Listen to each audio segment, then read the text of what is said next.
All right, y'all. Welcome to the KJ52 podcast. I had the opportunity of doing something a little bit outside of my wheelhouse. Now, obviously, I grew up in the hip hop universe, but been going to concerts since I was as early as I can remember with my dad, and music was everything. But I never really lived in what I would call the hardcore punk, emo, screamo, death metal. I can't say I lived in that world. You know what I mean? A little bit. I mean, Ybor City, where I grew up, was actually one of the ground zeros for death metal and things like that. But even ironically, being on Tooth and Nail Records, which was a haven for all things Solid State, all these bands, and for those that don't know, some of my most iconic KJ52 covers were by Ryan Clark of Demon Hunter. So all that to be said, I didn't pay attention. I should have, but there was something about that world that I just wasn't, I don't know. I guess I was too busy doing what I do. So that being said, my middle son is really into that style, amongst other stuff. And I've had the opportunity to go to a couple shows with him, kind of like what my dad used to do, which is crazy. In the last year or so, we've been to P.O.D. We got to see Fit for a King. A couple months back, we saw Bloodlines and With Blood Comes Cleansing. And just yesterday, we went back up to one of the spots where I was talking about. It's called the Noise Box. It's up in Brandon, which is actually right near where I grew up. And got to check out Drown the Planet and Amongst the Giants. And so I had an opportunity to kind of really just be a fly on the wall, because when I see people thrashing about fighting, I tend to throw my dukes up, and not in a fun way. So I was chilling in the back. I shot a bunch of footage, and this has been my experience with the metal scene. So check us out. What up, y'all? I'm here at a show called The Noise Box. The place is called The Noise Box. I'm here actually in Brandon, Florida. Shout out to my man Evan for hooking up the tickets. The band that's playing tonight is called Amongst the Giants and Drown the Planet.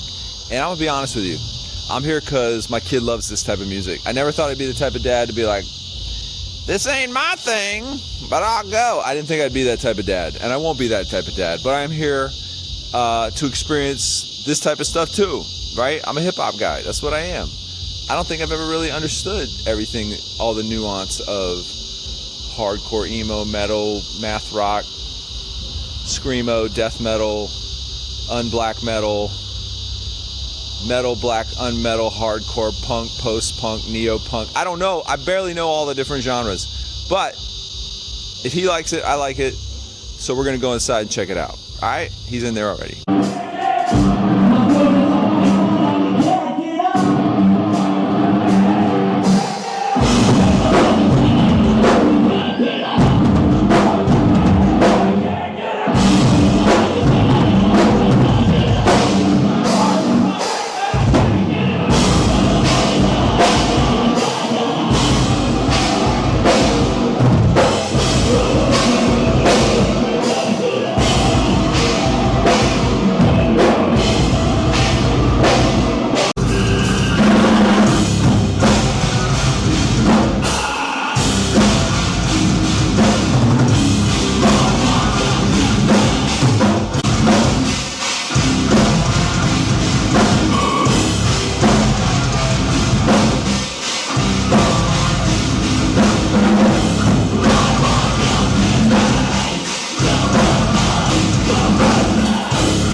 All right, so I am backstage. Not really. We're in a hallway. We're somewhere. It's the glamour of show promoting at a church, Yeah, right? Absolutely. So I'm here with Evan, and what's your promotion? Do you have a promoter name? Yeah. Well, my name's Evan. So I am from Throne Noise. This is a ministry based out of Florida. We are always looking for Christian artists to come out to our state. We just want to be a blessing to everybody and bring people out where they can hear the name of Jesus, but also like just have fun. We're primarily into metal and hardcore. If that scares you, don't worry, because we do also do hip hop and rap and pop. One of my personal favorites is synth pop. So I'm looking for any Christian synth pop bands out there. My Owl Cities, where you at? So I kind of went into the show basically because it's outside of my norm, but my son loves I don't even know all the subgenres of the subgenres. I could teach you. I keep calling everything hardcore, but it's not even close to that. At least you do not call it screamo. That is not the word. That would be the most insulting thing. Yeah, because that is its own genre. Don't worry, we're going to teach everybody. Screamo is emo music with screaming elements. Okay. Yes. So what is the all-encompassing umbrella? Just metal? I would say metal, hardcore. You're close enough. Metal and hardcore. Okay. So when I think hardcore, I think of the offshoot of punk music back in the day. But would you say this embodies that, or is this? Yeah, of course. I think of like some of the bands, and shout out to these bands. Like true hardcore would be something like Advent. And so there are bands like Advent that are more hardcore. You got bands that are more metalcore, like Amongst the Giants, who's playing tonight, along with Drown the Planet.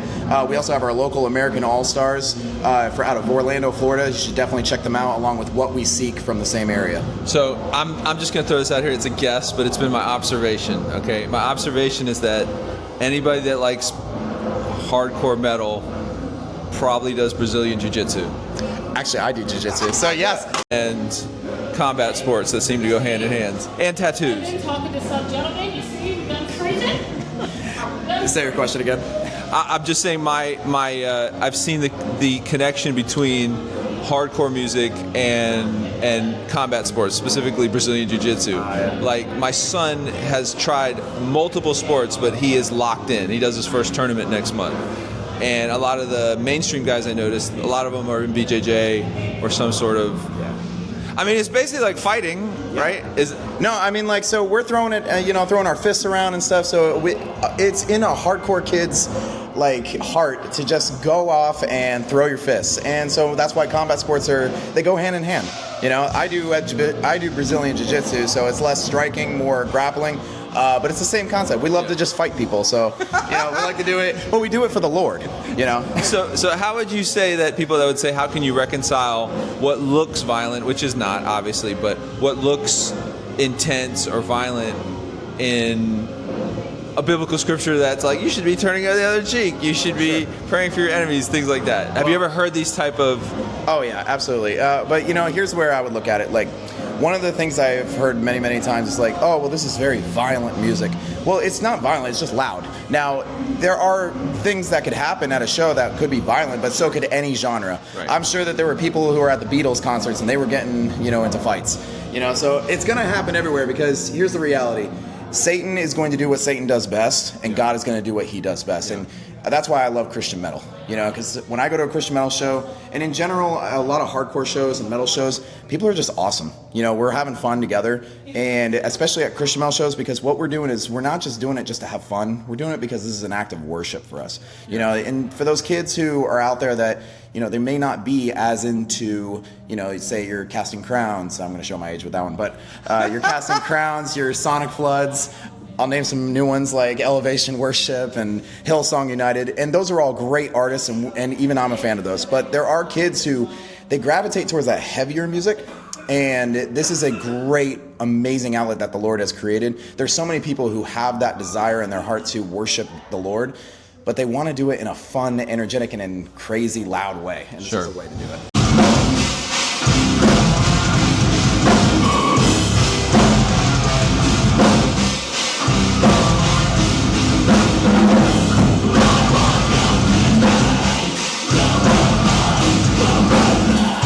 I don't know, it was just hard to be there for so long, and I think one of the biggest reasons I was there was mostly because I felt alone.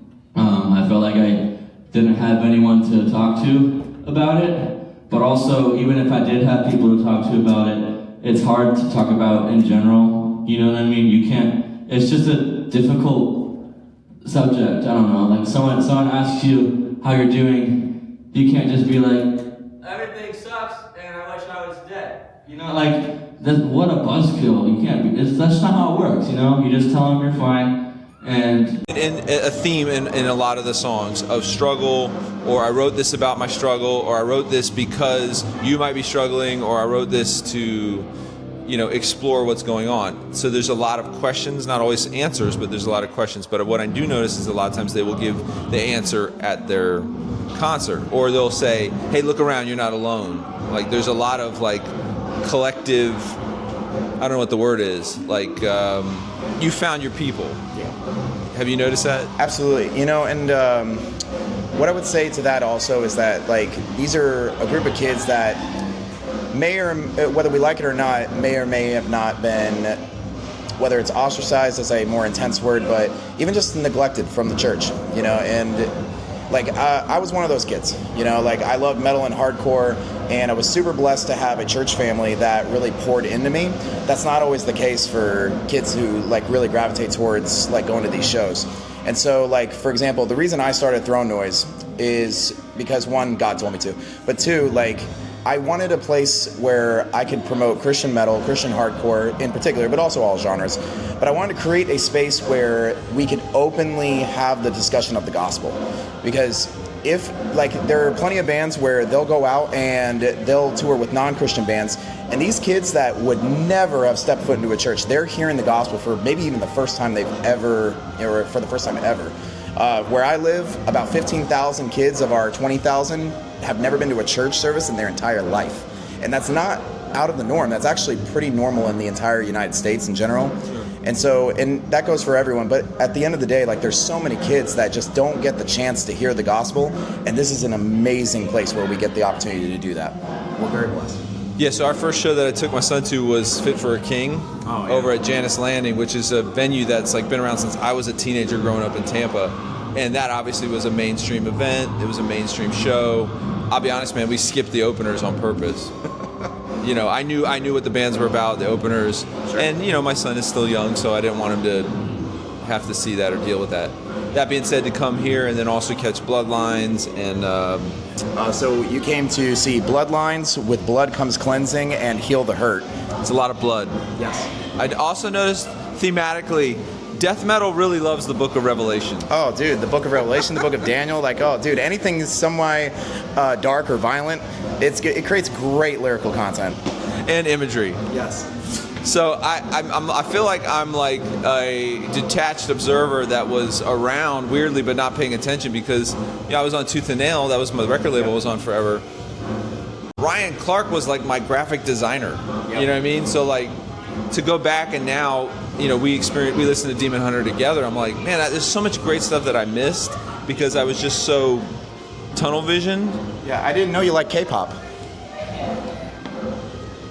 We might have to cut that out based on everything that's been going on in the last few weeks. I saw the lawsuit. I saw that. Yeah, we might have to cut that out. I don't know. Ryan, I hope you get your money. I really do. I hope you get more capes and tattoos. I mean, he was such a soft-spoken guy when he'd be like doing my design work. And then I remember when they were like creating Demon Hunter like as a experiment.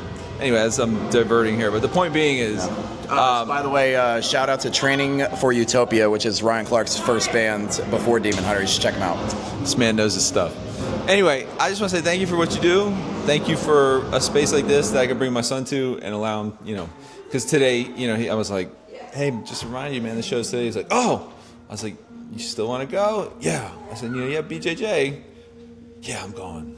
So it was like unanimous that he would be here. Absolutely. So I appreciate that because, as a father, I want spaces that I can bring him and experience stuff because that's what my dad did for me, Yeah, and my hope is that, like, I have two sons, and my hope is that they'll enjoy, this type of worship, and I'll be able to do that alongside them. Well, every kid rebels against their parents by picking the opposite genre. Yeah, they're probably gonna love like. It's gonna be like, you're not gonna gauge my ears, Dad. Yeah. No. And it was a phase, Mom. I'm sorry. I'll sew them up. But anyway, if I could say one more thing.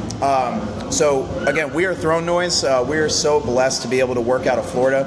We are primarily based out of Tampa, Florida, but we also operate out of Orlando, Jacksonville, and what we would also love to do is spread out even further into the Panhandle, into the east side of Florida, going into West Palm and Miami. So if you have connections, if you have venues that you want us to bring shows to, message our page at Throne Noise on Instagram or Facebook.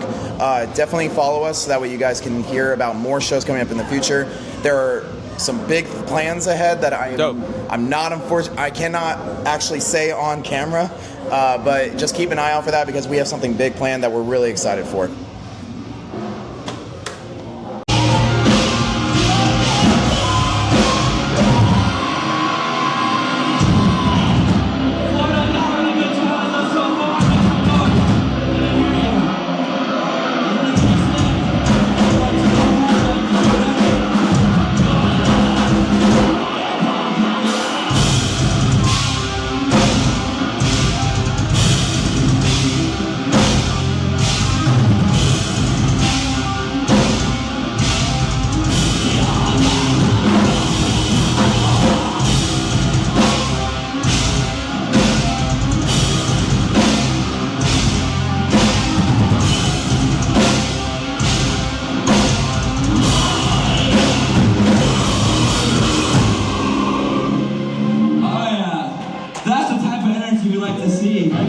All right, everyone, please make some noise for our American All-Stars. They were sick.